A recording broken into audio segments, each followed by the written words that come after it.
ముందు hello friends, మీరు ఎలా ఉన్నారు? నేనైతే చాలా బాగున్నాను. ఇక మనకి నవరాత్రులు వచ్చేసినాయి కదండి. ఒక్కొక్కరు ఒక్కొక్క విధంగా అమ్మవారిని ఆరాధిస్తూ ఉంటారు కదా. నేనైతే పసుపుని అమ్మవారిగా ఆరాధిస్తున్నాను.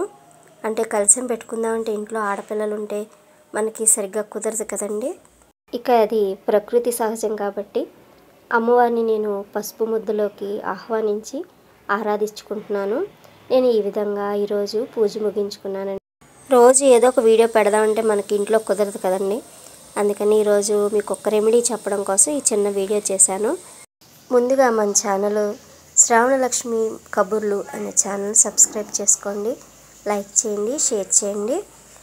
అయితే ఈరోజు నేను చెప్పవలసింది ఏంటంటే, రోజు మనకి రాత్రిపూట లేట్గా వచ్చిన చెడు కళలు రావడం, అలాగే ఇంట్లో ఏదో చెడు వాసనలు రావడం ఇలాంటివి జరుగుతూ ఉంటాయండి. అప్పుడప్పుడు మనం ఈ దసరాలో అయితే చక్కగా ఈ రెమెడీ అయితే చాలా బాగుంటుంది. దసరాలోనే కాదండి, రోజు మనం ఈ విధంగా కూడా చేసుకోవచ్చు. ఒక గాజు బౌల్ తీసుకోండి. దాంట్లోకి ఇంట్లో మనం రాగిది కానీ ఇత్తడిది కానీ మనం ఇది పెడతా ఉంటాం కదండి, తాబేలుది. ఆ తాబేలుది అందులో వేసేసేయండి. తాబేలు బొమ్మ ఉంటుంది కదా, అది అందులో వేసేయండి. క్రిస్టల్ది కానీ ఏదైనా సరే. దాంట్లో ₹1 కాయిన్, పసుపు, కుంకుమ, అలాగే పచ్చకర్పూరం ఉంటుంది కదా, పచ్చకర్పూరం కూడా అందులో వేసి, రోజెస్ గులాబీ పూలు వేయండి.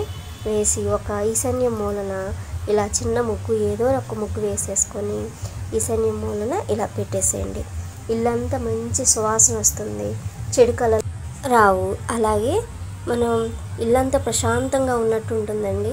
ప్రతిరోజు ఇలా పెట్టుకోవచ్చు, లేదా రోజు ఇడిచి రోజు మార్చుకోవచ్చు.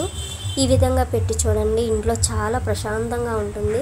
నేనైతే ఇది రోజు చేస్తానండి. కొంతమంది దసరాలో ఎక్కువ సెలవులు ఉంటాయి, పూజలు చేస్తూ ఉంటారు కాబట్టి వాళ్ళు ఇలా చేసి చూడండి. ఈ 10 రోజులు చేసిన తర్వాత మీరు రోజు చేయాలనుకుంటారు.